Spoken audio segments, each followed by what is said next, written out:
अस्सलाम वालेकुम नाज़रीन, प्रोग्राम क्रिटिकल साइंस के साथ आपकी मेज़बान फ़ाइज़ा बुखारी। बरतानवी अखबार दी गार्डियन ने भारतीय इस वक्त जितना भी उनका प्रोपेगेंडा था उसका भांडा फोड़ के सबके सामने रख दिया है। एक रिपोर्ट को शाया किया है जिसमें उन्होंने बताया है कि किस तरह से 2020 से लेकर अब तक उन्होंने 20 शहरियों का पाकिस्तान में कत्लेआम करवाया है। और ये रिपोर्ट जो है वो उनकी एक खुफिया एजेंसी के बारे में है कि वो किस तरह से ऑपरेट की जा रही है। रॉ के ऑफिस जो हैं इससे पहले अफगानिस्तान में भी ऑपरेट हो रहे थे और पाकिस्तान के खिलाफ किस तरह से अफगानिस्तान की सरजमीन को इस्तेमाल किया जाता रहा है, ये सबूत भी सबके सामने हैं। लेकिन अब जो रिपोर्ट सामने आई है ये एक बरतानवी अखबार की है जिसमें मजीद ये भी बताया गया है कि किस तरह से किसी स्लीपर सेल को हायर किया गया है और वो स्लीपर सेल जो है वो अरब अमारात से ऑपरेट किया जा रहा था, जिसको हायर किया गया था कि उन्होंने किस तरह से इन 20 शहरियों का कत्लेआम करना है। जब ये बात पूछी जाती है भारतीय वजीर दिफा राजनाथ सिंह से तो उनका ये कहना है, उन्होंने इस बात को बिल्कुल भी नहीं टाला, बल्कि उनका ये कहना था कि जी बिल्कुल ये हमारी पॉलिसी का हिस्सा है, नरेंद्र मोदी ऐसा ही करते हैं,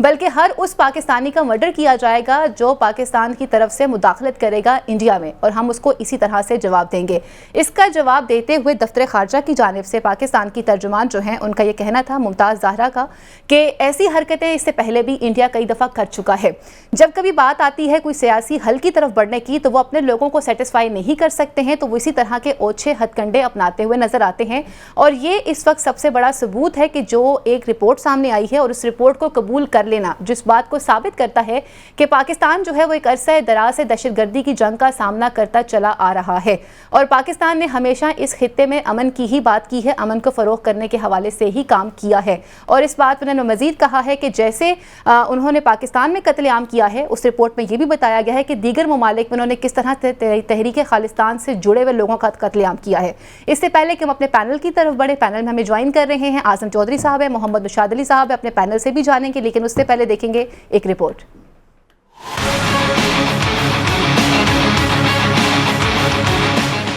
भारतीय वज़ीर दिफा राजनाथ सिंह ने पाकिस्तान में दहशतगर्दी का एतराफ़ एक टीवी इंटरव्यू में किया। बरतानवी अखबार गार्डियन की तरफ से भारत पर पाकिस्तान में टारगेटेड किलिंग्स का इल्ज़ाम लगाए जाने पर राजनाथ सिंह ने एतराफ़ करते हुए कहा कि भारत में किसी कार्रवाई में मुलविस शख्स को पाकिस्तान में भी निशाना बनाना पड़ा तो बनाएंगे, हम उन्हें पाकिस्तान में दाखिल होकर मारेंगे। भारतीय वज़ीर दिफा ने कहा, हम तमाम पड़ोसियों से खुशगवार ताल्लुकात इस्तवार करना चाहते हैं, लेकिन अगर कोई मुल्क आंखें दिखाएगा तो उसको नहीं बख्शेंगे। कोई भी टेररिस्ट हमारे पड़ोसी देश से भारत को डिस्टर्ब करने की कोशिश करेगा जी,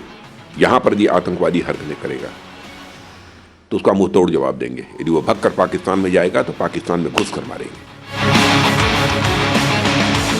राजनाथ सिंह के एतराफ़ ने भारत को मजीद मुश्किल में डाल दिया है क्योंकि ये भारतीय वजारत खारजा के मौक़िफ़ के बिल्कुल बरअक्स है। भारतीय वजारत खारजा ने बरतानवी अखबार के इल्ज़ामात की तरदीद की थी। गार्डियन के मुताबिक भारतीय खुफिया एजेंसियों ने पाकिस्तान में 20 अफराद की टारगेट किलिंग करवाई। इन अमवात में भारत का हाथ होने के सबूत भी मौजूद हैं।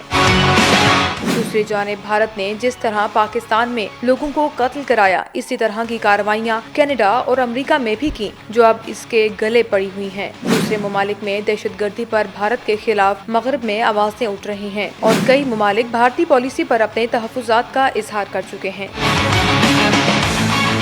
उधर पाकिस्तानी दफ्तर खारजा ने भारतीय वज़ीर दिफा के बयान पर रद्द अमल में राजनाथ सिंह के रिमार्क्स की मजम्मत की है। तर्जुमान दफ्तर खारजा मुमताज़ ज़हरा बलोच का कहना है कि पाकिस्तान ने 25 जनवरी को भारत की पाकिस्तान में सरहद पार कत्ल की कार्रवाइयों के सबूत फराहम किए थे। भारत का ये बयान इतराफ़ जुर्म है कि वो मजीद सिविलियंस को मनमाने तरीके से दहशतगर्द करार देकर उन्हें कत्ल करने के लिए तैयार है। इंडिया की जो डिफेंस मिनिस्टर की स्टेटमेंट है वो इस चीज़ का एक सबूत है कि इंडिया दूसरे ममालिक में ख़ासतौर पे पाकिस्तान में एक्स्ट्रा जुडिशल और एक्स्ट्रा टेरिटोरियल किलिंग्स में मुलविस रहा है और ये हम समझते हैं कि ये इंटरनेशनल लॉ की खिलाफ वर्जी है, यूनाइटेड नेशंस के चार्टर की खिलाफ वर्जी है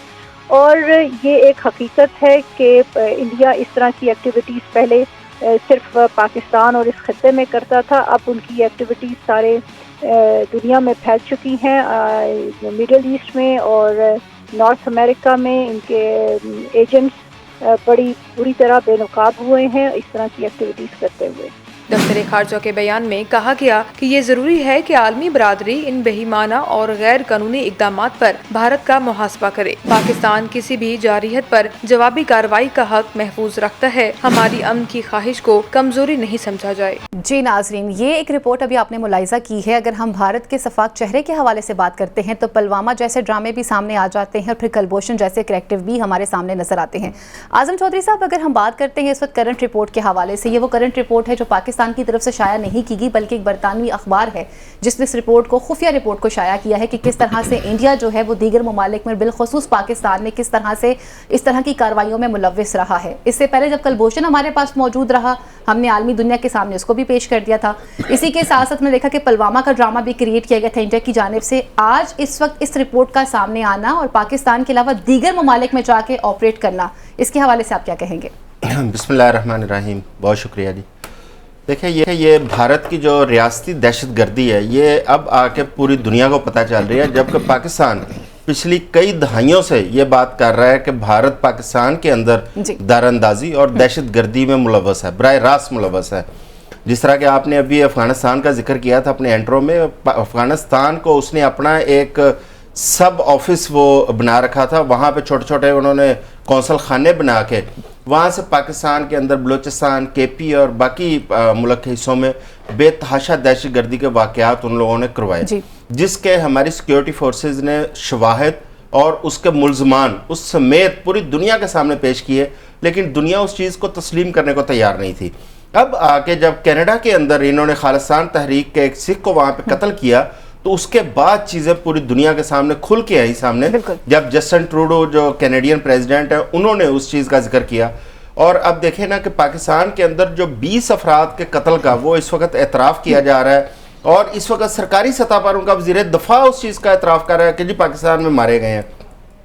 अब इसको पूरी दुनिया को इसका नोटिस लेना चाहिए, क्योंकि पाकिस्तान पे वो इल्ज़ाम लगाते हैं कि पाकिस्तान दहशतगर्दी में मुलव्वस है, जबकि यहाँ पे उल्टी गंगा बह रही है। पाकिस्तान दहशतगर्दी का विक्टिम है और इंडिया बराह रास्त उस दहशतगर्दी में मुलव्वस है, जो पाकिस्तान के अंदर भी और बाकी दुनिया भर में इस वक्त दहशतगर्दी करवा रहा है। अब तो जो तरक्की याफ्ता मालिक हैं वो भी उनके शर से महफूज नहीं रहे, लेकिन अभी भी अगर दुनिया इस पर खामोशी इख्तियार करेगी या भारत को सपोर्ट किया जाएगा, तो ये तो वाज़े तौर पे एक जानबदारी होगी, जो कि देखते समझते बूझते हुए भी उसके खिलाफ दुनिया की कार्रवाई ना करना। मेरा ख्याल है कि इस चीज़ को सलामती कौंसिल में जाना चाहिए और पूरी दुनिया को इस पर गौर करना चाहिए कि पाकिस्तान के अंदर जो जो हमारे पास माजी के अंदर शवाहिद मौजूद है, जो हम दुनिया के सामने पेश कर चुके हैं, उनके ऊपर भी बाकायदा तहकीकात और उसके ऊपर भी भारत के खिलाफ कार्रवाई की ज़रूरत है। दूसरी बात यह है कि जो अभी इन्होंने एतराफ़ किया है जिन कत्लों का, और ये तो वो है कि जो अभी मंजरे आम पर आए हैं, उसके अलावा कितनी दहशतगर्दी कर चुका है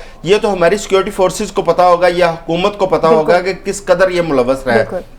लिहाजा इसको रोकने के लिए ज़रूरी है कि बैनुल अक़वामी तौर पर पाकिस्तान जो है उसको एक्सपोज करे, और पाकिस्तान के अंदर जो कार्रवाइयाँ की गई हैं उसके ऊपर भी पाकिस्तान फौरी तौर पर कुछ जवाबी ऐसा रद्द अमल दे कि आइंदा वो जुर्रत ना करें। लेकिन अफसोस की बात यह है कि भारत के सियासतदान जो है वो देखें अपने मुल्क के साथ किस तरह वो खड़े होते हैं। वो पाकिस्तान पे झूठा इल्ज़ाम लगा रहे हैं और दुनिया के सामने वो झूठा प्रोपेगेंडा कर रहे हैं, जबकि यहाँ पे एक उल्टा काम हुआ था। ये मुंबई में अटैक हुए, हमारे सियासतदानों ने यहाँ खड़े होके तस्लीम कर लिया जी कि हमारे लोग उसमें मुलव्वस है, जिसमें सरफहरिस्त मियां नवाज शरीफ साहब भी हैं। ये एक अफसोस की मुकाम है कि हमें अपनी रियासत को सपोर्ट करना है, हमें अपनी रियासत के साथ खड़े होना है, ना कि उन दहशतगर्दों को सपोर्ट करना है जो हमारे मुल्क को, हमारी कौम को नुकसान पहुंचा रहे हैं। अब पाकिस्तान के अंदर जितनी दहशतगर्दी हो चुकी है, जितना नुकसान हो चुका है, मेरा नहीं ख्याल कि दुनिया के किसी मुल्क में दहशतगर्दी की मद में सिविलियंस का और हमारे सिक्योरिटी फोर्सेस का इतना बड़ा नुकसान हुआ जितना पाकिस्तान ने बर्दाश्त किया है। हम गुज़श्ता 4 दहाइयों से इसका निशाना बने हुए हैं, और आज आपने कुलभूषण का जिक्र किया, देखें इससे बड़ा क्या सबूत होगा कि उनका एक जासूस पाकिस्तान में आता है, पाकिस्तान में आके वो लोगों को पैसे दे रहा है, उसके जरिए दहशतगर्दी करवा रहा है। अच्छा, एक चीज और है जिसमें मैं समझता हूँ कि हमारी वो कमजोरी है, क्योंकि हमारे लोग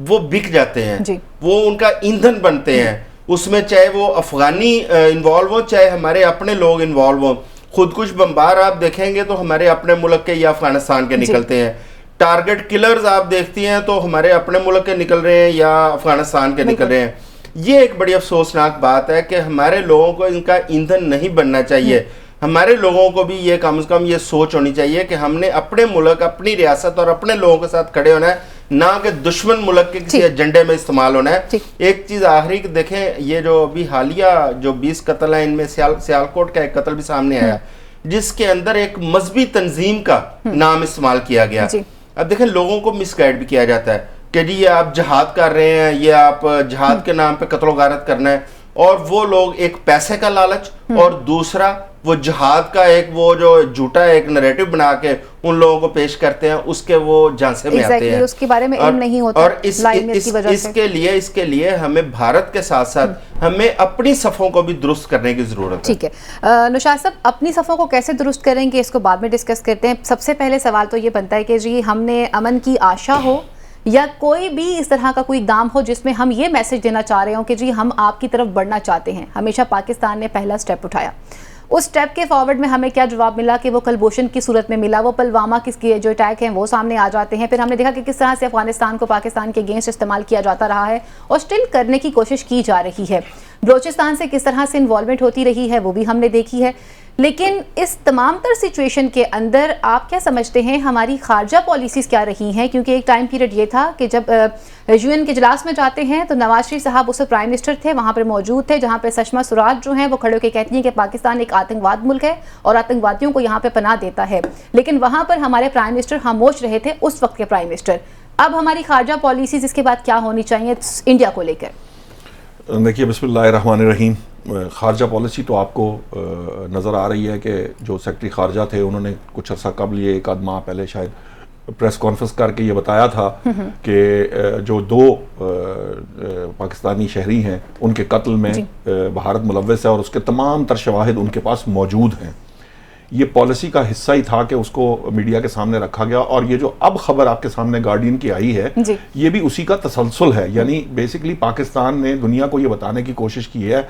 कि जनाब हम आपको पिछले कई दहाइयों से, ये मामला तो उस वक्त शुरू हो गया था जब कश्मीर पर कब्जा किया गया था, क्या ये दहशतगर्दी उस वक्त जारी नहीं थी जब आपके यहाँ से आपका जो है आपको 2 लख्त किया जा रहा था, जब बांग्लादेश बनाने की कोशिश की जा रही थी? कहाँ से मुक्ति बाहिनी के जो लोग थे वो कहाँ से फंड हासिल कर रहे थे, कौन लोग उनको सपोर्ट कर रहे थे और कौन लोग उनको वो सारे जो जैसे कहते हैं कि हर तरह की जो सपोर्ट है, जिसमें आपकी इंफ्रास्ट्रक्चर सपोर्ट होती है, जिसमें आपकी टेक्नोलॉजी की सपोर्ट होती है, जिसमें आपको फाइनेंशियल सपोर्ट होती है, जिसमें ट्रेनिंग शामिल होती है, मुक्ति बाहिनी के लोग कहां ट्रेन होते रहे। सो ये दहशतगर्दी जो थी ये उस वक्त से जारी थी। अब मामला ये है, देखिए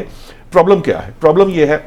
चौधरी साहब ने आपको एक तरफ इंडिकेट किया है कि हमारे यहाँ बाज जो लोग हैं वो ऐसे लोग होते हैं जिनको मजहब की बुनियाद पर या मजहब का लारा जिसे कह लेना कि एक तरह से उनको इस काम में, हाँ, इस काम में डाल के कि आप कोई जिहाद करें। भाई जिहाद तो बहुत पहले खत्म हो गया था, अगर जिहाद की इजाजत होती तो वो फिर अदरवाइज भी जारी रहा होता, और अब तो इसके ऊपर फतवे मौजूद हैं, सऊदी अरब के भी हैं, इसके अलावा भी तमाम ममालिक की तरफ से जो मुफ्ती हैं जो फतवा दे सकते हैं, उन्होंने ये फतवे दिए हुए हैं कि इस किस्म की हरकतें आप नहीं कर सकते। मुफ्ती आजम भी ये बता चुके हैं कि दहशतगर्दी क्या है और आप इस किस्म का जिहाद नहीं कर सकते। लेकिन बदकिस्मती ये है कि कुछ लोग ऐसे होते हैं जो अपने पर्सनल मुफाद के लिए, जिस तरह अभी चौधरी साहब ने इशारा किया कि जो लोग अफगानिस्तान में ऑपरेट कर रहे हैं वो अपने जो वेस्टर्न इंटरेस्ट के लिए मासूम लोगों को इस तरफ लगा लेते हैं, और वो हमारे लोग जो हैं वो सिक्कों के एवज कह लीजिए या किसी जिहाद की वो जैसे कह लें कि तमन्ना की गर्ज से या उनकी ब्रेनस्टॉर्मिंग करके या उन्हें बेवकूफ़ बनाकर ये सारा काम कर लेते हैं। मामला सिर्फ ये है कि मैं ये समझता हूं कि कुछ कमजोरी बहरहाल हमारी पॉलिसी के अंदर नजर आती है, अगरचे कि ये पाकिस्तान ने इसको अनर्थ किया है। डोजियर भी पाकिस्तान देता रहा। पाकिस्तान तो दुनिया को पिछली कई दिहाइयों से ये बताने की कोशिश कर रहा है, जनाब आप हमें दहशतगर्द कहते हैं, हमें ये बताइए कि ये जो बलोचिस्तान के अंदर जो लिबरेशन की फोर्सेस चल रही हैं, ये जो टीटीपी बनी हुई है, या ये जो लोग अफगानिस्तान के सर पर यहाँ पर हमारे, आपको याद है ना वो एक खबर आपके पाकिस्तानी शायद भूल नहीं पाएंगे उस खबर को, जब ये खबर एक इंग्लिश जरीदे में छपी थी कि इस्लामाबाद से इतने किलोमीटर दूर जो है वो रह गए हैं तालिबान, तो उस वक्त हमें बड़ी परेशानी हुई थी। तो ये सारे लोग देखिए, आप इसका अंदाजा इस तरह से ले लीजिए कि 2 लोग अगर कहीं इकट्ठे हों और कुछ करना चाहें तो उनको चलने के लिए, उनको अपने सिस्टम को आगे बढ़ाने के लिए न सिर्फ पैसे की जरूरत होती है बल्कि उनको टेक्निकल सपोर्ट भी चाहिए होती है, उनको जो टेक्नोलॉजी है वो भी चाहिए होती है। और ये तो आर्म्ड जब इस तरह की शुरू करते हैं, एफर्ट पुट करते हैं, तो उसके लिए उनको वो असलहा भी चाहिए होता है। अब आप देखिए हमारे साथ क्या हो रहा है, हम किस हद तक पिस चुके हैं कि अब यहां पे ये बात हो रही है, हम अमेरिका को ये पूछ रहे हैं जनाब ये जो आप असलहा, जदीद असलहा, अमेरिकी असलहा हमारी फोर्सेस के अगेंस्ट इस्तेमाल हो रहा है, जिसमें सबसे ज्यादा हम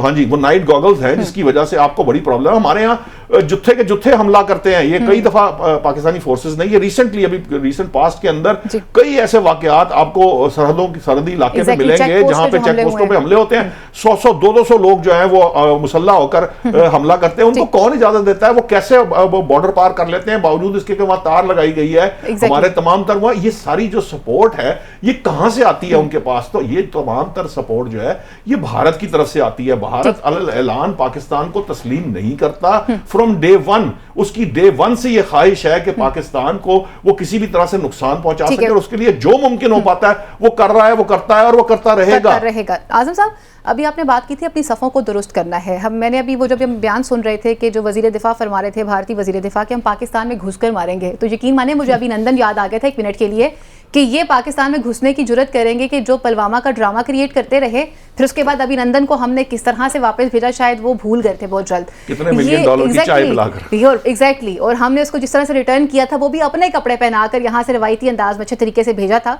ये पाकिस्तान में घुसकर हमें कैसे मारेंगे और अपनी सफ़ों को हम कैसे दुरुस्त करेंगे, जिन सफ़ों के हवाले से आपने बात की थी कि इन सफ़ों को दुरुस्त होने की ज़रूरत है? देखें, ये जो बात है ना कि पाकिस्तान में घुस के मारेंगे, ये तो सिर्फ वो अपनी कौम को मुतमिन करने के लिए वो बात करते हैं, जो कि हकायक इसके बिल्कुल मुख्तलिफ हैं। आपने देख लिया अभी नंदन वाला, आपने अभी मिसाल दी है, कोशिश की थी उन्होंने जी। और वो क्या उन्होंने कोशिश की कि एक या 2 मेरे ख्याल है हमारे पौधे उन्होंने शहीद किए थे और एक आध शायद को परिंदा शहीद किया था, और उसके बदले में अपना जहाज भी उन्होंने गोया था और अपना पायलट भी उनका पकड़ा गया था यहाँ पे। उनको अपनी औकात का पता है कि वो पाकिस्तान के साथ बराह रास्त लड़ाई के अंदर उनकी क्या हैसियत और क्या औकात है। इसीलिए हिंदू जो है वो साजिश करता है, और वो आज भी साजिश के जरिए पाकिस्तान को नुकसान पहुंचाने की कोशिश कर रहा है। अब देखें, आपने हमारी सफ़ों की बात की है, हमें यही एक चीज़ है जिसने हमें नुकसान पहुंचाया। अगर उसे हमारे अंदर से कोई इस किस्म के हमारे मुल्क दुश्मन लोग नहीं मिलेंगे, वो कभी अपनी साजिश में कामयाब नहीं हो सकता।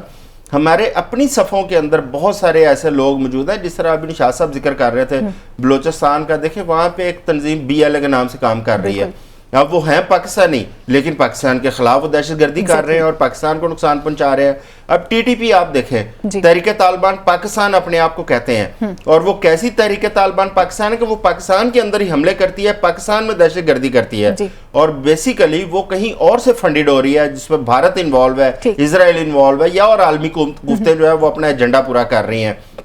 अब हमारी सिक्योरिटी फोर्सेस की बड़ी खिदमत है इसमें। हमने बहुत सारे दहशतगर्दों को कैफरे किरदार तक भी पहुंचाया और बहुत सारी जानों को बचाया भी है, और हमारे जो जवान थे उन्होंने अपनी शहादतें इसमें पेश की हैं। लेकिन इसके बावजूद हमारे जो अंदर बैठे लोग हैं, इसमें पूरी कौम की जिम्मेदारी आ जाती है, सिर्फ सिक्योरिटी फोर्सेज नहीं है। देखें, आप है, मैं, निशात साहब, हमारे इर्द गिर्द हमें कोई ऐसा मशकूक बंदा नजर आए, हमें ऐसी एक्टिविटी नजर आए, हमारी भी जिम्मेदारी का ये तकाजा है कि हम फौरी तौर पर अपनी हुकूमत को, अपनी सिक्योरिटी फोर्सेज को उससे आगाह करें, ताकि इस किस्म के जो लोग हैं उनका कला कमा हो सके। अभी भी इस वक्त हमारे बहुत सारे मुल्क के हिस्सों में ऑपरेशंस जारी हैं, हमारे सिक्योरिटी फोर्सेस के जवान अभी वहां पे लड़ रहे हैं, इसीलिए अफगानिस्तान को उसका अफगान शहरियों को निकालना पड़ा, और ये सारा कुछ ये कतई तौर पर नहीं है कि हमारी सिक्योरिटी फोर्सेस या हमारी हुकूमतें इससे कुछ चश्मपोशी कर रहे हैं या वो खामोश हैं। वो लम्हा बलम्हा इन चीजों से आगाह है, और उसको काउंटर करने के लिए तमाम तर कार्रवाइयां और रिसोर्सेज जो है उनको इस्तेमाल किया जा रहा है। निशात साहब, अगर हम इसे कंक्लूड करते हैं, हम अपनी सफ़ों को कैसे दुरुस्त करेंगे, और जिन सफ़ों के हवाले से जिन चीज़ों की तरफ आपने और आज़म साहब ने पॉइंट आउट किया है, चाहे वो मज़हब के नाम पर इस्तेमाल किया जा रहा हो, चाहे वो किसी लिसानी बुनियाद पर इस्तेमाल किया जा रहा हो, या नस्ली बुनियाद पर इस्तेमाल किया जा रहा हो, इनकी दुरुस्तगी किस तरह से होगी? देखिए, एक बड़ा इंपॉर्टेंट पहलू जो जॉय साहब ने जिसकी तरफ बात की ना, उन्होंने एक नाम लिया जिसका नाम है इसराइल, और एक उन्होंने बात की जो आलमी एस्टेब्लिशमेंट की बात है। ये 2 चीज़ें बड़ी अहम है। देखिए, भारत इस वक्त बगल बच्चा है इसराइल का। आप देखिए, जो कुछ इसराइल फ़लस्तीन में करता है, या जो तरीकाकार उसका है, बिल्कुल वही जो मॉडस ऑपरेंडी है तर्ज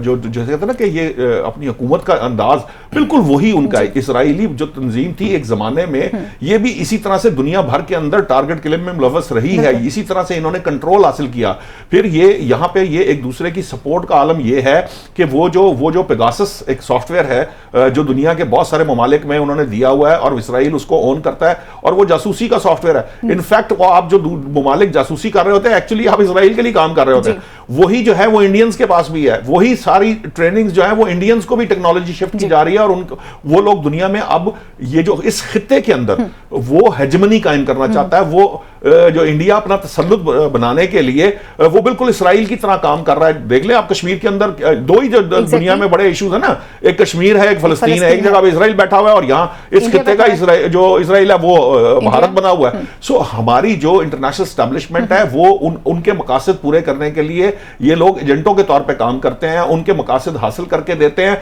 और उसका नतीजा ये है कि वो हमें डिस्टेबलाइज, इसमें इंडिया का इंटरेस्ट भी है। मैंने आपको बताया कि इंडिया चूंकि हमें कबूल ही नहीं करता, इस वजह से इंडिया जो है वो कोई मौका हाथ से जाने नहीं देता। अब जहां तक बात है इसको कंट्रोल करने की, देखिए हमें पाकिस्तान को, मैं ये समझता हूं ये दो लोगों की बात पाकिस्तान ने की थी, लेकिन हमें वो तमाम फोरम ऑप्ट करने चाहिए। अब देखिए आप ऋषि सुनाक कैसे बरतानिया, जरा इसकी इन्वेस्टिगेशन या एक वक्त के अंदर आज से 30, 40, 50 साल बाद जब बात बाहर आएगी तो आपको पता चलेगा ऋषि सुनाक को प्राइम मिनिस्टर जो है बरतानिया का क्यों बनाया गया। इसलिए बनाया गया कि वहां खालिस्तान के जो तहरीक थी वो जोर पकड़ रही थी, और वहां कैसे उसको कर्ब कर लिया गया, कैसे वहां लोग पुरसरार जो है वो सिख कुछ रहनुमा जो है वो मर गए, और अभी तक उनकी तहकीकात नहीं हो पा रही क्योंकि वहां इंडियन निजात प्राइम मिनिस्टर है। सो इसलिए ये सारी चीजें जो है, ये सारा जो तरीकेकार है ये इजराइल का तरीकाकार है। इजराइल के बारे में कहते थे कि वो ममालिक जो है ना उनके ऊपर कब्जा करता है, वहां पे प्राइम मिनिस्टर अपना ला के अथॉरिटीज की अपनी जो जैसे कहते हैं ना हुकूमत बनवा के अपने कंट्रोल, तो वही काम जो है वो भारत भी करता है दुनिया के अंदर। अब तो ये बात सबके सामने आ चुकी है, इसके लिए मुश्तरका लायामल बनाना पड़ेगा, वरना ये उतना ही मुंहजोर होगा जितना इसराइल इस वक्त मुंहजोर है। आने वाले वक्त में इस खित्ते के अंदर भारत भी यही इरादे रखता है, और वही इसी तरह ही मुंहजोर होता चला जाएगा, और फिर दुनिया जो है ना उसके आगे उसी तरह हाथ जोड़ती फिरेगी जिस तरह हम अक़वाम मुत्तहिदा में देख रहे हैं, फलस्तीन के इशू में देख रहे हैं। एग्जैक्टली आपने सही फरमाया है। हालात चाहे जैसे मर्जी हो जाए, जो मर्जी जो कुछ जितने मर्जी इख्तलाफात हो, लेकिन जब बात आती है कौमी मफादात के हवाले से तो पाकिस्तानी कौम जो है वफाज पाकिस्तान के साथ मिलकर सीसा पिलाई दीवार बन के खड़ी है, क्योंकि दहशतगर्दी का हम सामना कर रहे हैं और हमेशा मुंह तोड़कर जवाब देंगे। यहाँ लेते हैं एक ब्रेक, और ब्रेक के बाद मजीद इश्यूज को प्रोग्राम का हिस्सा बनाते हैं।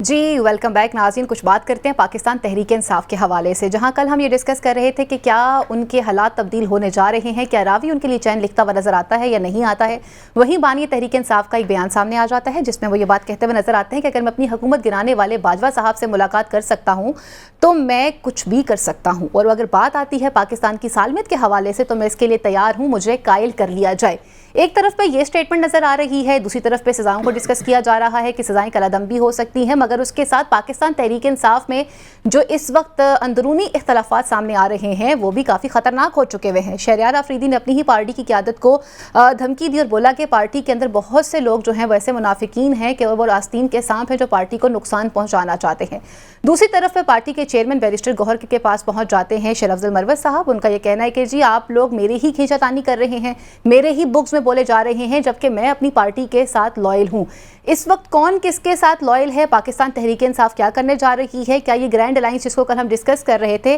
ग्रैंड अलायंस कर सकेंगे नहीं कर सकेंगे, या पार्टी के अंदरूनी इख्तलाफात आगे किस तरफ बढ़ सकते हैं और इनको किस तरह से डील किया जाएगा, ये भी एक बड़ा चैलेंज है। और दूसरी तरफ पर पंजाब के हवाले से एक बड़ी खबर यह है कि मरियम नवाज साहिबा ने इस वक्त जो है मोहसिन नकवी साहब की एक सिफारिश को मानने से इनकार कर दिया है। वज़ीर दाखिला मोहसिन नकवी साहब ने 3 लोगों को मांगा था, उन्हें चाहिए था कि उनकी कैबिनेट में 3 लोगों को शामिल किया जाए जो कि पहले उनके साथ काम कर चुके हैं, लेकिन इस वक्त माजरत इख्तियार कर ली गई है कि वो नहीं दे सकते उन 3 लोगों को। जबकि शहबाज शरीफ साहब का तर्ज हुकूमत तो ये रहा है कि वो मुफाहमत की बात करते हैं, ब्यूरोक्रेसी के साथ चलने की बात करते हैं, लेकिन मरियम नवाज साहिबा ने जो है इस हवाले से बता दिया है कि वो फिलहाल नहीं लोगों को दे सकते। तो अपने पैनल की तरफ बढ़ते हैं, उनसे पूछते हैं। आजम साहब, सबसे पहले तो ये बताइएगा कि पाकिस्तान तहरीक इंसाफ में इस वक्त जो इख्तलाफात चल रहे हैं, इन इख्तलाफात को आप किस तरह से देखते हैं, क्योंकि पार्टी के तमाम सीनियर अरकान जो हैं वो अपने अपने बयान देते हुए नजर आ रहे हैं और लोग कन्फ्यूज होना शुरू हो गए हैं। देखिए, जब इमरान खान साहब को गिरफ्तार किया गया तो उसके बाद बहुत सारे लोगों की ये ख्वाहिश थी कि वो शायद पार्टी के ऊपर उनका कब्जा हो जाएगा या वो पार्टी के कुछ चेयरमैन की सीट संभाल लेंगे, कुछ भी सोच सकते थे। लेकिन वक्त ने साबित किया कि पार्टी का अभी तक उसका मरकज़ जो है वो इमरान खान ही है, चाहे वो जेल में बैठे हों चाहे बाहर हों। उन्होंने वहाँ पे इंट्रा पार्टी इलेक्शन करवाए, एक चेयरमैन भी मुंतखब हुए बैरिस्टर गौहर साहब, लेकिन वो भी हर वक्त खान साहब की तरफ ही देखते हैं। देखिए, पार्टियों के अंदर जो इख्तलाफात हैं ये रूटीन की चीज़ें हैं, ये कोई इतनी वो एक्स्ट्रा ऑर्डनरी कुछ चीज़ें नहीं है। अगर आप बाकी पार्टियां देखें तो आपको वहाँ पे भी इस किस्म के इख्तलाफात नज़र आते हैं। अभी हालिया हम कल डिस्कस कर रहे थे, आप देखें ना, राणा सनाउल्लाह साहब या जुवैद लतीफ़ साहब अगर कोई बात करते हैं तो वो पार्टी पॉलिसी से इख्तलाफ कर सकता है बंदा, उसमें यह नहीं होता कि वो कोई पार्टी के खिलाफ साजिश कर रहा है या कुछ और है। दूसरी एक चीज़ वक्त ने साबित किया है कि अब जो बंदा अपनी पार्टी छोड़ेगा वो सियासी खुदकुशी करेगा। ये हालिया इंतखाबात ने ये चीज़ साबित कर दी है। और इस वक्त चाहे पीटीआई हो चाहे कोई भी पार्टी हो, उसके अंदर अगर कोई बंदा साजिश करता है या उस पार्टी को छोड़ता है तो वो अपना सियासी मुस्तकबिल जो है उसको दाव पे लगाएगा। तो इसलिए इन चीज़ों को वो इतना, मैं नहीं समझता कि इतनी सीरियस है। जब भी उस पार्टी के अंदर या इमरान खान जब भी रहा हो के बाहर आते हैं तो आपको देखेंगे कि पार्टी दोबारा उसी पुरानी शेप में आपको नजर आएगी। दूसरा, आपने मरियम नवाज साहबा का और मोहसिन नकवी साहब की बात की है,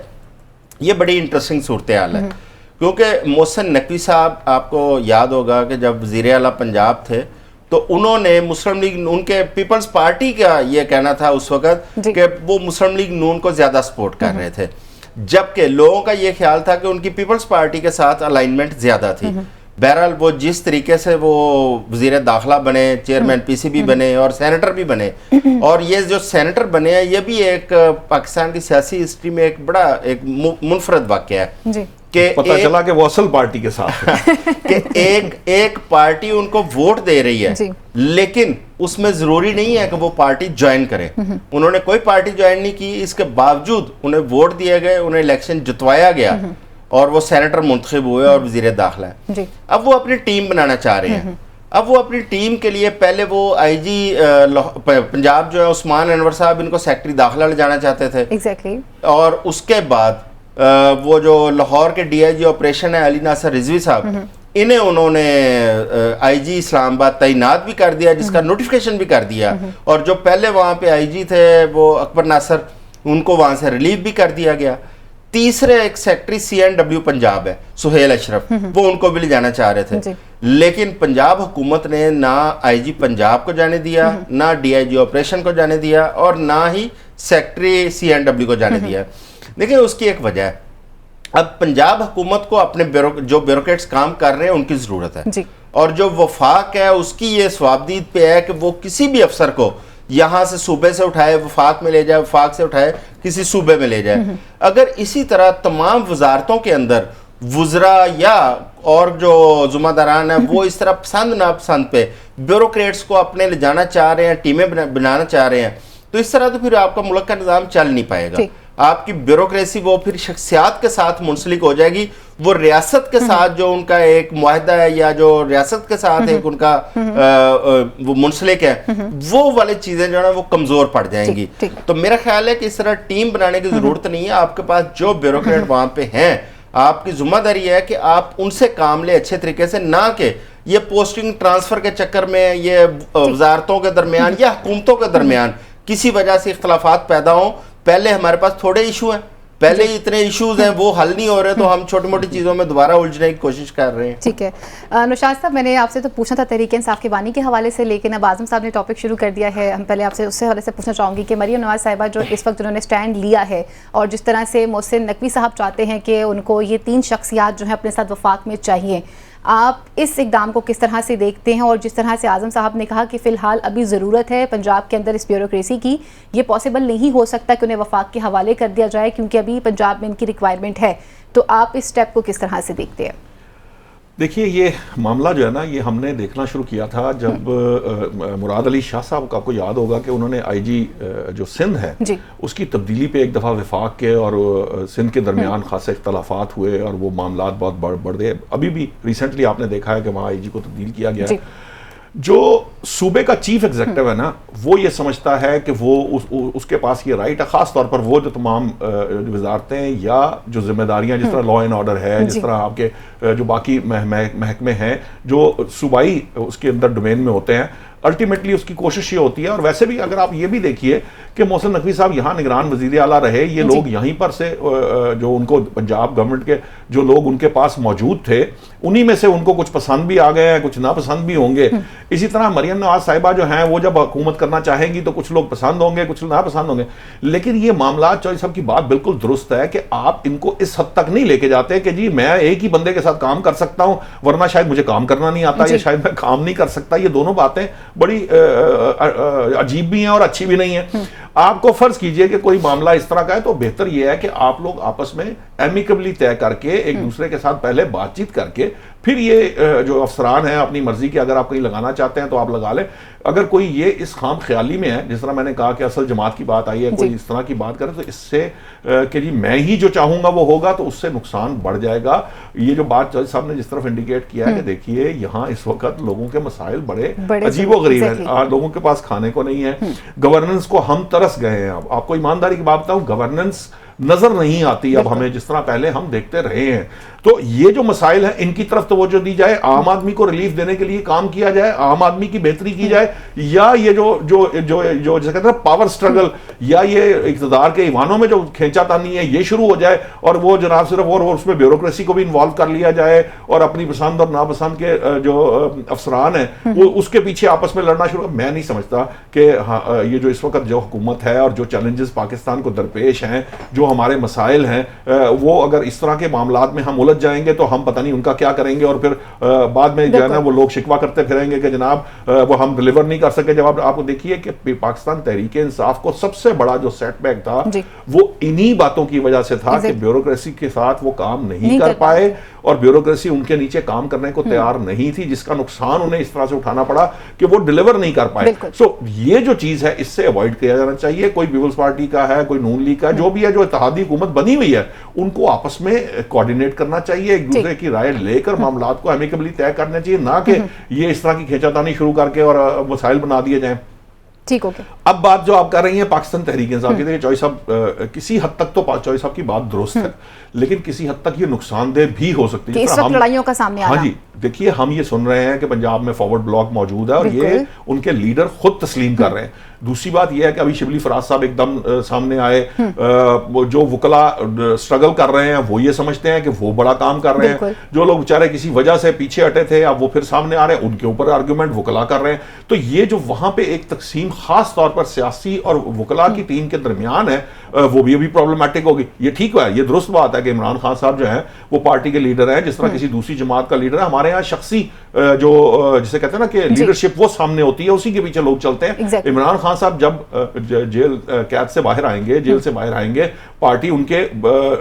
तहत जो है ना उनके तले इकट्ठी होगी, लेकिन उस दौरान ऐसे जिस चीज से अवॉइड किया जाना चाहिए कि ऐसी तकसीम पैदा ना हो जाए कि कहीं उसके आने से पहले, जिस तरह देखिए केपीके की हुकूमत जो है वो इस वक्त एक वोलेटाइल पोजीशन पर है, ये हमें मालूम है, क्योंकि उसकी विफाक के साथ मामलात, और वहां पे जब आप इस तरह की बातें करेंगे कि जनाब विफाक का साथ ना दिया जाए, ये पहले भी बातें हुई हैं, और इसके ऊपर आर्ग्यूमेंट आम आदमी ये नहीं चाहता कि हुकूमतें जो है वो लड़े, चाहे पंजाब की हुकूमत विफाक से लड़ रही हो, किसी एक मिनिस्ट्री से लड़ रही हो, या केपी के गवर्नमेंट जो है वफाकी हुकूमत से लड़ रही हो, या सिंध, तो ये इससे नुकसान आम आदमी का है। जिन मसाइल का हम शिकार हैं, इन सबको यकसू होकर एक दूसरे के साथ मिलकर उन मसाइल को हल करना है, ना कि इस तरह के मसाइल पैदा कर रहे हैं। सो अगर पीटीआई में डिवाइड आएगी तो ये वहां की केपी के गवर्नमेंट को भी डिस्टर्ब करेगी, और ओवरऑल भी प्रॉब्लम करेगी। पुराने वर्कर्स के दरमियान और नए आने वाले लोगों के दरमियान पड़ चुकी है, क्योंकि वो अपने आप को मनवाना चाहते हैं। पुराने वर्कर्स ये क्लेम कर रहे हैं कि हम पार्टी के साथ ज्यादा लॉयल हैं, जो नए आने वाले लोग हैं वो कह रहे हैं हम भी ज्यादा लॉयल हैं। भाई देखिए ये तो वर्कर ने तय करना है कि जी ये कौन सी लीडरशिप जो है वो इमरान खान के साथ ज्यादा लॉयल है, वो पार्टी के साथ कैसे लॉयल है। मैं अपने मुंह से कुछ भी कहता रहूं तो लोग इस बात की तरफ तो ध्यान नहीं देंगे ना। ये तो आपकी कारकर्दगी होती है जिसको आपका वर्कर देखता है, और वर्कर देख के ये तय करता है कि जी कौन सा लीडर जो है वो पार्टी के लिए ज्यादा मुफीद भी है और पार्टी के लिए बेहतर काम कर रहा है और पार्टी को आगे लेकर जा रहा है। सो इन पाकिस्तान तहरीक इंसाफ को इस वक्त सबसे ज्यादा जरूरत किस चीज की है? इसी चीज की है कि उनमें यूनिटी रहे। अगर वो यूनाइटेड रहेंगे तो इस दौर से बाहर आएंगे, और फिर बाहर आने के बाद एक प्रॉपर सियासी जमात के तौर पे उभर कर सामने आएंगे। और फिर आने वाला वक्त तो हमने देखा नवाज शरीफ साहब जो मुस्लिम लीग नून थी वो कहां थी, और कई जमातें पीपल्स पार्टी कहां थी, फिर उन्होंने इक़्तिदार भी हासिल किया, फिर वो इक़्तिदार के मानों में भी ये भी आएंगे। आजम साहब, इस वक्त आपने गुज़िश्ता एक प्रोग्राम में इशारा किया था कि पाकिस्तान तहरीक इंसाफ की मुश्किलात में इजाफा भी हो सकता है। क्या वो मुश्किलात यही तो नहीं थी कि अंदरूनी इख्तलाफात बढ़ सकते हैं? और दूसरी तरफ पे बानी तहरीक इंसाफ ये बात कह रहे हैं कि अगर मैं अपनी हुकूमत गिराने वाले बाजवा साहब से मुलाकात कर सकता हूँ तो मैं किसी से भी मिल सकता हूँ, मुझे आएँ और कायल कर लें। क्या वो किसी को मैसेज देने की बात कर रहे हैं? चाहे कोई यू टर्न लेने की बात की जा रही है, कोई ग्रैंड अलायंस की तरफ जाना चाहते हैं? वो क्या बात है इसके लिए? इस वक्त पाकिस्तान को सबसे बड़ा जो इस वक्त चैलेंज है वो मुआशी चैलेंज है जी। और मुआशी चैलेंज जो है उसकी बुनियाद है सियासी इस्तेहकाम और अदम इस्तेहकाम। और पाकिस्तान को ज़रूरत है कि तमाम पॉलिटिकल स्टेक होल्डर्स ये एक उस पर इकट्ठे बैठे एक फोरम के ऊपर, और पाकिस्तान को इस बहरान से कैसे बाहर निकालना है उसके लिए कोई प्लान तैयार करें। अब उसके लिए तमाम पार्टियां इस वक्त हुकूमत में बैठी हैं। पीटीआई है जो वफाक में हुकूमत में नहीं है लेकिन सूबे के अंदर वो भी हुकूमत में है। अब इन लोगों के आपस में जो इख्तलाफात हैं वो इस नहज पर जा चुके हैं कि इकट्ठे बैठने को ये लोग तैयार नहीं है। अब अगर इमरान खान साहब ने ये बात की है तो मैं समझता हूँ ये एक बड़ा पॉजिटिव साइन है आपकी सियासत के अंदर कि एक पार्टी जिसके हवाले से ये बाकी पार्टियों का ख्याल है कि वो साथ बैठना नहीं चाह रही, लेकिन अगर खान साहब ये बात कर रहे हैं कि मैं बाजवा साहब के साथ बैठ चुका हूं तो आप लोगों के साथ भी बैठ सकता हूं, किसी के साथ बैठ सकता हूं, तो मेरा ख्याल है कि हुकूमत को एक कदम और आगे बढ़ाना चाहिए और इस पे तमाम लोगों को, क्योंकि ये मुल्क का मामला है, अपनी अपनी सियासत आप लोगों ने कर ली, इंतखाबात हो गए, इंतखाबात के ऊपर तनाजात भी खड़े हो गए, सारा कुछ अपनी जगह पे है, वो चीज़ें चल रही हैं, लेकिन मुल्क को इस बहरान से तमाम लोगों ने मिलकर जब निकालना है तो मेरा ख्याल है इन लोगों को आपस में बैठना चाहिए। उसमें चाहे खान साहब हो, चाहे नवाज शरीफ साहब हो, चाहे आसफ जरदारी साहब हो,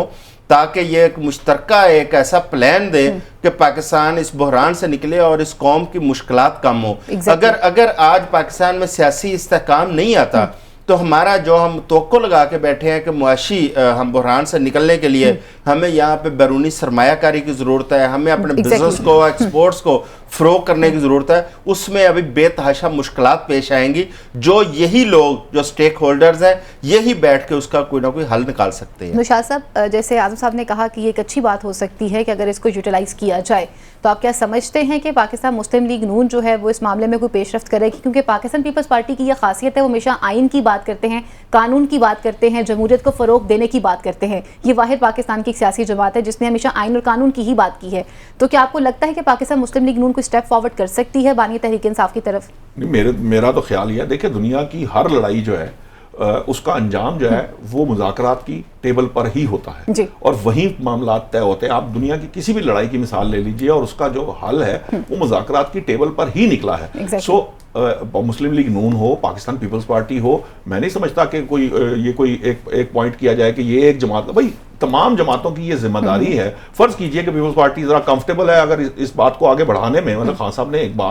एक मैसेज कन्वे किया है, तो पीपल्स पार्टी अगर जल्दी राब्ता कर सकती तो उसको राब्ता करना चाहिए। मुस्लिम लीग नून अगर राब्ता कर सकती तो उसको राब्ता करना चाहिए, क्योंकि देखिए कि ये बर्फ पिघलेगी जब ये लोग एक मामला को आपस में तय करेंगे। सियासी, मैंने जो बार बार ये बात कहता हूं कि ये इन तमाम सियासतदानों को अपनी बाउंड्री लाइंस भी तय करनी है और अपना खेलने का तरीकेकार भी तय करना है, अपना अंदाजे सियासत और तर्ज सियासत तय कर लेना है कि ये हमारी बाउंड्रीज है, इसमें एक दूसरे के खिलाफ नहीं जाना। बाकी पॉलिसीज देखें, हम प्रोग्राम कर रहे हैं, मैं इख्तिलाफ राय रख सकता हूं चॉइस साहब से, चॉइस साहब मुझसे इख्तिलाफ कर सकते हैं, हम एक दूसरे से इख्तिलाफ करें, लेकिन हम लड़ नहीं सकते। हमने यहां पर कोई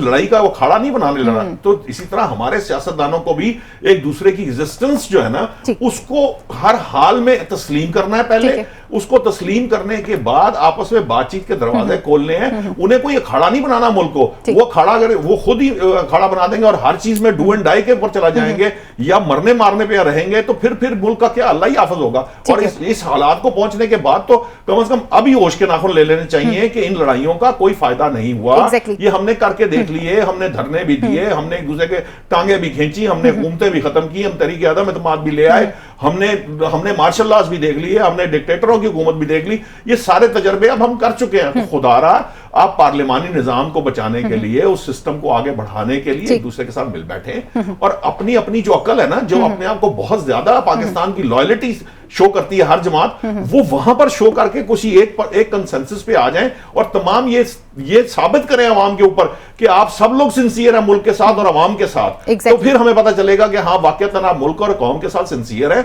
और फिर सल्तनत के लिए आगे बढ़े और आगे बढ़कर जो बेहतर ऑप्शन दे रहा है या जो बेहतर तरीकाकार बता रहा है उसको फिर अमल करें। आप देखिए कि चंद सालों के अंदर, मैं आपको बताऊं, इस टीम स्पिरिट के साथ 5 साल काम कर लिया जाए तो आपके ये सारे मसाइल जो हैं वो हल हो सकते हैं। पार्टी के अंदरूनी इख्तलाफात अपनी जगह हैं, लेकिन बानी तहरीक की तरफ से जो पेशकश की गई है, अब देखते हैं कि पाकिस्तान की कौन सी सियासी जमात जो है वो आगे बढ़ के पेशरफ्त करती है, उस ग्रैंड अलायंस की तरफ बढ़ती है, क्योंकि यहाँ पे बात आ रही है सियासी इस्तेहकाम के हवाले से और मुआशी इस्तेहकाम के हवाले से। चैलेंजेस बहुत है, कैसे निपटा जाएगा। यहाँ लेते हैं एक ब्रेक के बाद मजीद इश्यूज को प्रोग्राम का हिस्सा बनाते हैं।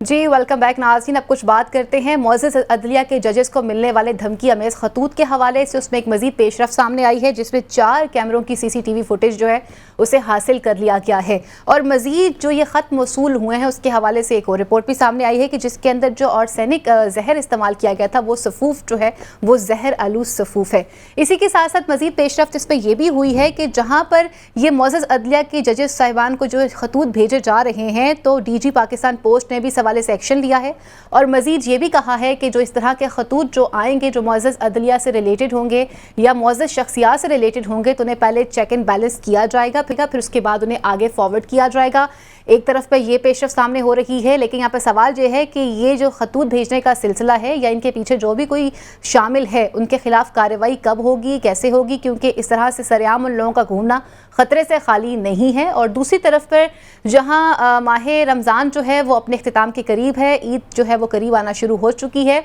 तो एक नई रिपोर्ट भी सामने आई है जिसके अंदर सेफ सिटी अथॉरिटीज़ की तरफ से कुछ कैमरों की CCTV फुटेज भी सामने आई है जिसमें देखा जा सकता है कि किस तरह से इस वक्त महंगाई की वजह से जो लोग हैं वो किस तरह से चोरियां कर रहे हैं और उनकी तादाद में दिन ब दिन इजाफा होता चला जा रहा है। आज़म साहब, कल हमने बात की थी कि किस तरह से मुअज़्ज़ज़ अदलिया के जो जज साहिबान हैं उनको कुछ खतूत मौसूल हुए थे। आज उनके भी कुछ जो हैं वो सामने पे हुई है जिसमें उन्होंने बताया कि वो मज़ीद कुछ फुटेज भी सामने आ चुकी हुई है और वो सफ़ूफ जो था उसके हवाले से भी रिपोर्ट हुई सामने आई है। तो आप इसको किस तरह से देखते हैं? देखिए जी, असूली तौर पे तो अब तक उन लोगों को पकड़े जाना चाहिए था जिन लोगों ने ये खातर साल किए थे जजिस को, लेकिन मेरा ख्याल है कि ये मुल्ज़मान कभी भी पकड़े नहीं जाएंगे। नहीं पकड़े जाएंगे? मेरा नहीं ख्याल कि ये पकड़े जाएं, क्योंकि ये फिक्टिशियस नामों से और उन्होंने देखभाल के ये सेंड किए हैं। लेकिन इससे एक चीज़ ज़रूर हुई है कि जो हमारे जुडिशरी को आने वाले खतूत थे उनकी प्राइवेसी इसमें ज़रूर मुतासर हुई है जी, क्योंकि अब वो खतूत जो है सबसे पहले तो पोस्टल सर्विसेज में बैठे हुए जो पुलिस ऑफिसर्स हैं वो उसको खोलते हैं, उसको खोल के चेक करते हैं, उसके बाद वो खतूत आगे जजेस को या जुडिशरी को भिजवाए जा रहे हैं।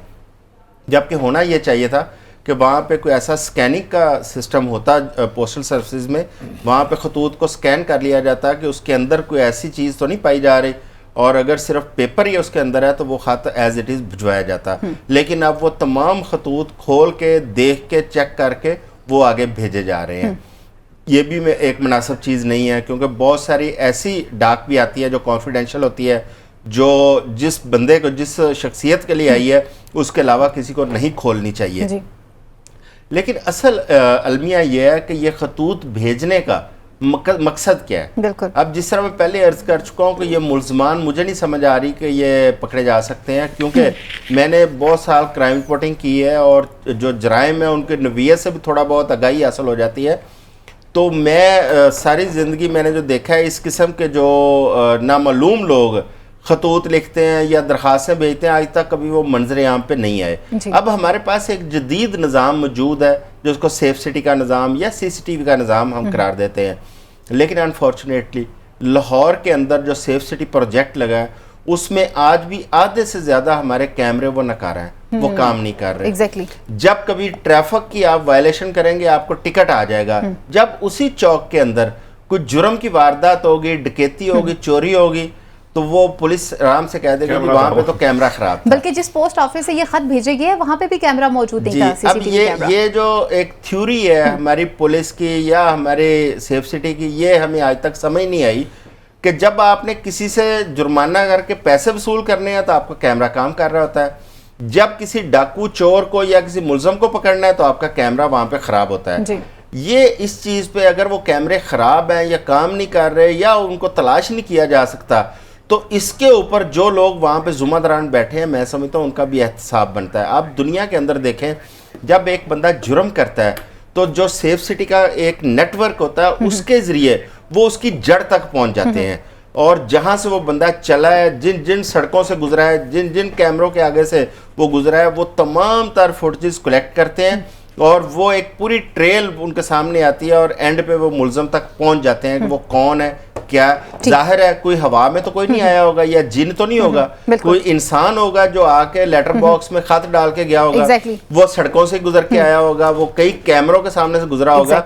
या तो हम काम करना नहीं चाहते या हम करना भी चाहते हैं तो हमारे जो रिसोर्सेज हैं वो इस कदर नकारा हो चुके हैं कि हम ना तो वो उसको एतराफ़ कर रहे हैं उनके नकारा होने का, ना हम उससे इनकार करने को तैयार हैं। तो ये एक अजीब सी सूरत हाल है। तो मेरा ख्याल है कि इससे ओवरऑल हमारी जुडिशरी जो है वो एक पैनिक के माहौल में है। जजों को अगर आपने इंसाफ के उस मरकज़ पर उस पर बैठाना है तो आपको उन्हें तहफ़्फ़ुज़ देना पड़ेगा। रियासत की जिम्मेदारी है कि वो एक पीस ऑफ माइंड के साथ वो इंसाफ की कुर्सी पर बैठे और इंसाफ के तकाज़ों के मुताबिक जो है वो कर सके। और रियासत की जिम्मेदारी है कि हर फर्द वाहिद को भी वो जो है ना वो इस वक्त सेफ फील करवाए। एक रिपोर्ट देखते हैं, उस रिपोर्ट के बाद फिर बात करते हैं सीसीटीवी फुटेज के हवाले से भी और सेफ सिटी अथॉरिटी के हवाले से भी। मैं इधर हूँ, मेरा फोन चोरी हो गया है, एक बच्चा लेके भाग गया।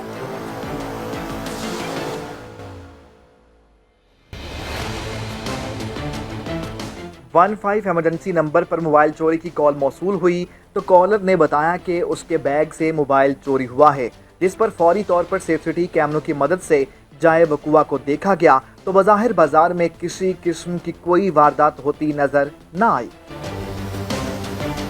Safe city virtual patrolling officer ने बगौर जायजा लिया तो पता चला कि मशकूक अफराद खवातीन का ताकुब कर रहे हैं और इसी दौरान अपने मोबाइल से कॉल की। बच्चों ने रिक्शे में बैठती खातून से मौका पाते ही हाथ की सफाई दिखाते हुए पर्स से मोबाइल चोरी किया और वहां से रफू चक्कर हो गए। वारदात को देखते हुए अंदाजा लगाया जा सकता है कि ये गैंग बच्चों का इस्तेमाल करके खवातीन को निशाना बनाता है और उनसे कीमती अशिया चोरी करवाता है। सेफ सिटी कैमरों की फुटेजेस में देखा जा सकता है कि इस दौरान इस गुरोह का सरगना दूर खड़ा तमाम वारदात की निगरानी भी कर रहा है ताकि किसी भी मुमकिन सूरत हाल के मुताबिक रद्द अमल दे सके। वीडियो में ये भी देखा जा सकता है कि परेशान हाल मुतासरा खातून अपने मोबाइल की तलाश में है, जबकि इस गैंग के लोग बाजार की दूसरी जानिब खड़ी गाड़ी में बैठकर मौका से फरार हो रहे हैं। ज़ाहरन ये वारदात लोगों की नज़रों से ओझल थी, लेकिन सेफ सिटी कैमरों ने न सिर्फ इस वारदात को ढूंढ निकाला बल्कि वारदात में मुलव्विस दीगर किरदारों की भी निशानदही की और उन्हें बेनकाब किया। शहरी दौरान शॉपिंग, बाजार, शादी ब्याह या हजूम वाली जगहों पर अपने करीब आने वाले अशखास और बच्चों पर नज़र रखें, ये आपको आपके कीमती सामान से महरूम कर सकते हैं। शहरी किसी भी इमरजेंसी की सूरत में फ़ौरन 15 पर इत्तला दें। जी नुशाद साहब, एक तरफ हालात ये हैं कि मुअज़्ज़िज़ अदलिया के मुअज़्ज़िज़ जजेस साहिबान को धमकी अमेज़ ख़त भी मिलते हैं, सिर्फ ख़त ही नहीं मिलते, उनके साथ एक सफूफ भी जाता है जो कि जहर आलूद है। वहाँ सीसीटीवी फुटेज हमें कहीं पे भी हासिल नहीं हो सकती कि वो गुमनाम शख्स आखिर कौन है या वो ख़वातीन, वो रेशमा कौन है। लेकिन यहाँ पर एक मोबाइल फ़ोन चोरी हो जाता है, उसकी सीसीटीवी फुटेज अभी हमने मुलाहिज़ा की है, तो ये क्या खुला तज़ाद नहीं है? क्या कहेंगे आप इस हवाले से? देखिए, वैसे तो इस फुटेज के अंदर एक दिलचस्प बात मुझे जो नज़र आई वो ये थी कि वहाँ पर एक पुलिस वाला, जब वो ये वारदात हो रही है तो पुलिस वाले साहब जो है वो पास से गुजर रहे हैं, ये देखते हुए मैंने नोट किया। लेकिन अदरवाइज़ ये मैं आपको बताऊँ, देखिए मुशर्रफ दौर के अंदर मुझे बहुत अच्छे तरीके से याद है कि पुलिस जो है वो इस नतीजे पे पहुंची थी कि ये जो आपके इशारों पर और आपके इर्द गिर्द जो ये लोग बच्चों का इस्तेमाल करते हैं और उनको किसी को गदागर बनाया होता है, कोई ये चीज़ें बेच रहे होते हैं, दरअसल ये उनके ये जो क्रिमिनल लोग हैं इनके ये नेटवर्क्स उन्होंने डेवलप किए होते हैं, इसके ज़रिए ही वो तय करते हैं कि किसके पास कीमती मोबाइल है, कौन ये बाज़ारों के अंदर कौन कीमती मोबाइल लेकर फिर रहा है, कौन बात कर रहा है, किसका मोबाइल आसानी से चोरी किया जा सकता है, और वो फिर फौरी तौर पर एक नेटवर्क सरगर्म अमल होता है और वो थोड़ी देर बाद वो वारदात जो है वो हो जाती है। उसी के बाद चाइल्ड प्रोटेक्शन ब्यूरो का अमल भी क़याम भी अमल में आया था, और उसके बाद लोगों को ये कोशिश की गई थी कि ये इस तरह के बच्चे इस्तेमाल ना किए जा सकें और ये गदागर और ये ना हो, लेकिन बदकिस्मती से वो किसी हद तक वो कामयाब हुआ कुछ हद तक, लेकिन फिर हम वही हाल देख रहे हैं कि जो हर जगह हो रहा है। अब आप बात कर रही हैं इस चीज़ की कि जो सैटेलाइट टाउन रावलपिंडी का वो जो सब डिविजनल पोस्ट ऑफिस है वहां पर कैमरे क्यों काम नहीं कर रहे हैं? देखिए वहां के फर्ज कर लीजिए कि वहां कैमरा मौजूद नहीं है, तो ये जिस तरह आपने इस फुटेज के अंदर इस रिपोर्ट में देखा है ना कि इर्द गिर्द के बहुत से कैमरे ऐसे हैं जहां पर जो काम कर रहे हैं, और अगर आप ये तय कर लें कि आपने उस दौरान उस 24 घंटे 48 घंटे की फुटेज को अगर आप एक्सपर्ट्स बैठकर उसको जिसे कहते हैं थॉरली इन्वेस्टिगेट कर रहे हों, तो कहीं ना कहीं ऐसी मशकूक हरकतें हो रही होती हैं, क्योंकि ये कभी एक बंदे का काम नहीं होता, इसके पीछे लोग इन्वॉल्व होते हैं, और जब इन्वॉल्व होते हैं तो वो नजर भी आ रहे होते हैं, उनकी बॉडी लैंग्वेज ये बता रही होती है कि वो किसी वारदात को करने के लिए तैयार हो रहे हैं या वो को काम मिलजुल के एक नेटवर्क के तौर पे कर रहे हैं, तो वो पकड़ा जा सकता है। लेकिन ये जो मामला है इसके अंदर तो वो कहते हैं कि मेरी इतलात ये इस तरह की भी बात आ रही है कि मेल बॉक्सेस जो है, जो मेल बॉक्स एक स्पेसिफिक मेल बॉक्स इस्तेमाल किया गया। अब बदकिस्मती ये है कि वो मेल बॉक्स रजिस्टर किसके नाम पे ये पता नहीं चल रहा। सो इस तरह की जो हमारी एनॉमलीज हैं सिस्टम के अंदर कि किसी ने किसी जमाने के अंदर एक मेल बॉक्स रजिस्टर कराया, उसका कोई ना आगे था ना पीछे था, और वो नादरा से वेरीफाई भी नहीं हुआ बाद में, और वो पड़ा रहा, और वो आज 10 साल बाद किसी ने उसको इस्तेमाल कर लिया तो पता नहीं चला। जिस तरह हम बैंक ट्रांजेक्शन के दौर में देखते थे कि एक जमाने में लोग बैंक अकाउंट्स खोल लेते थे, डोरमेंट होते थे, कोई और इस्तेमाल कर। सो ये जो हमारे यहाँ सिस्टम की जो जिसे कहते हैं ना कि हमारे यहाँ इस सिस्टम को अपडेटेड नहीं रखा जाता, इसको डोरमेंट कर दिया जाता है बहुत सी चीजों को, और वो फिर इस्तेमाल होती हैं चीजें। अब मामला ये है कि चौधरी साहब ने एक तरफ इंडिकेट किया, देखिए सिर्फ अदलिया के जजेस की डाक चेक नहीं हो रही, आपके सिफारतकारों की, आपके जो तमाम जो हाई प्रोफाइल लोग हैं उनकी डाक चेक हो रही है। तो ये इसके अंदर बहुत सी जहां ये वाला मामला है कि उनको उनकी जिंदगी को खतरा है और उनको उनके लिए एहतियात लाजिम है, वहां और भी मसाइल पैदा हो सकते हैं जिनके अंदर कुछ ऐसी चीजें लीक हो सकती हैं, ऐसी इंफॉर्मेशन पास ऑन हो सकती है जो पास ऑन नहीं होनी चाहिए वक्त से पहले। सो ये भी एक एलिमेंट है इसकी तरफ। ये ना हो कि हम यहाँ कुछ इस तरह का मामला करते हैं, कोई और मजीद वो पंजाबी में कहते हैं, पता नहीं कहना चाहिए कि नहीं कहना चाहिए, कि वो एक नया कट्टा खुला हो और वो मसाइल का। देखिए हमें काम का तरीकेकार तय करना चाहिए हर मामले का, और ये जितने हमारे इदारे हैं वहां पर जो उनके हेड हैं, जो उनको लीड करते हैं, उनको अपने अपने इदारों को वाइब्रेंट बनाना चाहिए। हमारे यहाँ तो हालत ये है कि जिसका काम होता है, अब आप देखिए कि ये बहुत सारे इदारों के लोग ऐसे हैं जिनका काम ये है, अब ये आप जिस तरह ये चोरी की मिसाल दे रहे हैं या करें, ये स्पेशल ब्रांच, ये IB, ये जितने सिविलियन जो इन्वेस्टिगेशन के इदारे हैं, जो स्पाइंग इदारे हैं, उनका काम ही ये होता है कि अगर कहीं पर इस तरह का कोई नेटवर्क काम कर रहा है तो वो उन पर नजर रखे। वो जाके अपना सारा वक्त जो है वो किसी स्टॉक मार्केट में बिजनेस करने में लगा देते हैं, या वो दूसरे काम कर रहे होते हैं, वो उनको को वाली वारस नहीं ना उनको को पूछता है। उसकी वजह से आपका सिस्टम वाइब्रेंट, उनका काम ये भी है कि अगर कोई इदारा वाइब्रेंटली काम नहीं कर रहा तो उसको रिपोर्ट करें कि ये लोग ठीक काम नहीं कर रहे, ताकि आपके अंदर कोई दुरुस्तगी का अमल आए। सो मेरी नजर में जितने चेक एंड बैलेंसेस हैं पहले उनको दुरुस्त करने की जरूरत है, उनको ठीक करें तो बाकी भी मामला ठीक होना शुरू होगा। लास्ट मिनट्स चल रहे हैं आजम साहब, मैं आपकी कंक्लूजन लेना चाहूंगी कि दुनिया जो है वो जदीद तरीकों की तरफ बढ़ चुकी है, लेकिन आज भी हमारा जो तरीक़ाकार जो तफ्तीश है वो वही पुराना है। इसको अपडेट कैसे करेंगे? ये एक बड़ा दिलचस्प और बड़ा लंबा टॉपिक है, इस पे तो आप पूरा प्रोग्राम कर सकती हैं। आज भी हमारे तफ्तीशी ने जब किसी तफ्तीश के लिए जाना होता है